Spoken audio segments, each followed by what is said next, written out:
The gaming market is oversaturated with thousands of titles released every year. With countless games to play and all the major games being played, people often overlook indie devs who pour their hearts and souls into their games. So today, I've picked out 5 games that have been overlooked. The criteria for these games to be considered underrated are as follows. The game has to have been released during or after 2020. I know plenty of games that came out before this that are underrated, but I wanted to keep this to more recent titles. The game must also have an all-time peak of under 1,000 concurrent players. The game also has to have an overall positive review on Steam and under 10,000 total reviews. Alright, with these rules in place, let's take a look at these games. Genesis Alpha 1 is a roguelike shipbuilding game. The Earth is dying and the human race is looking for another planet to call home. Your mission is to explore a sector of space known as Alpha 1 to find a planet that can support human life. To do this, you'll need to design your very own spaceship to support and protect the life on board. You'll need to gather resources via a tractor beam or by sending teams of the crew down to nearby planets. You can go with your teams on these missions to other planets to obtain new weapons, room schematics, and DNA to clone more crew members of either human or alien races. If you were to die, another crew member would become captain, and you would keep playing until you had no crew left. There are several ways that you can lose the entirety of your crew. There could be an alien bug infestation on board that overwhelms you. You could be boarded by a hostile faction, or you could even have a malfunction in your life support systems and fail to repair them in time. No matter how you lose or succeed, whenever you start your second run, you will have unlocked any weapons and schematics that you have found, and companies with their own benefits to your start will be interested in supplying your mission. Gunner Heat PC is a game I reviewed when it came out into early access. It's a realistic armored combat simulator.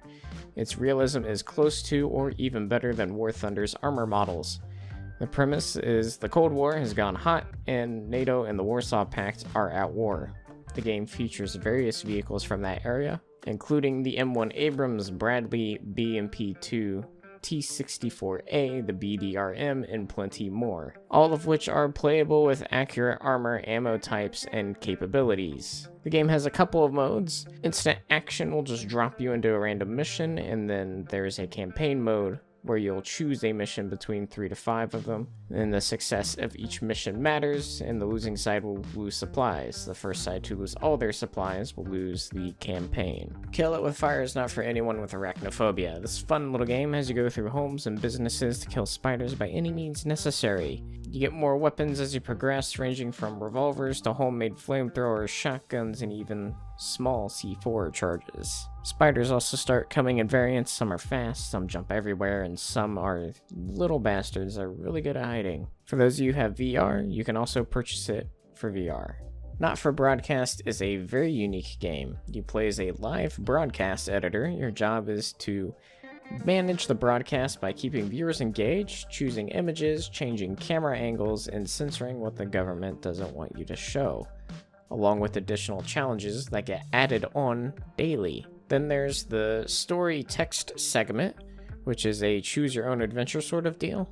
Each of these 2 sections of the game intertwines and really does make an interesting story and narrative as you trudge forward in this dystopian alternate reality. The closest comparison I can think of is Papers, Please. It's got a very similar vibe. Total Conflict Resistance is a unique mix of grand strategy tactics and first-person shooter. This is also a game I reviewed a while ago when it came into early access. It's similar to Freeman Guerrilla Warfare, but different enough that it is its own game. The game features 2 game modes, Tactical Campaign and Global Campaign. The Tactical Campaign is very beginner-friendly and puts you into the main draw of the game. You'll get points to unlock new units and purchase units for your next battle. It also tells you what your next fight is. You'll either be defending or attacking. Once you have your units, you jump straight into battle. When in battle, you can play as any of your soldiers and swap between them at any time. There is also a tactics view that gives you an overhead perspective of the battlefield to allow you to reposition your forces and give orders as you see fit. Currently, the commands that you can give are limited, mostly only letting you give move orders and change a unit's stance. Soldiers will immediately engage an enemy once they see them. The global campaign is more of a grand strategy mode. You'll need to manage a country and its population, providing food and booze to keep the population happy. You'll also need to research weapons, ammo, vehicles, and aircraft. Once they're researched, you'll have to make sure you have the production to produce these pieces of equipment. The production trees are very broken down, and if you need iron to make a tank, for example, you'll need an iron mine to dig it from the earth, and then a furnace to make it into iron ore, and then you can build a tank. But the tank can't shoot or drive without gas and ammo, which you'll also need to produce, and it's just as broken down as the tank. For new players, this breakdown of production can feel overwhelming. But to help you out in the early game, you can buy pieces of equipment from other countries to aid in your efforts. Those are 5 games that are underrated. I know there are more out there, and if you know any, leave them in the comments below.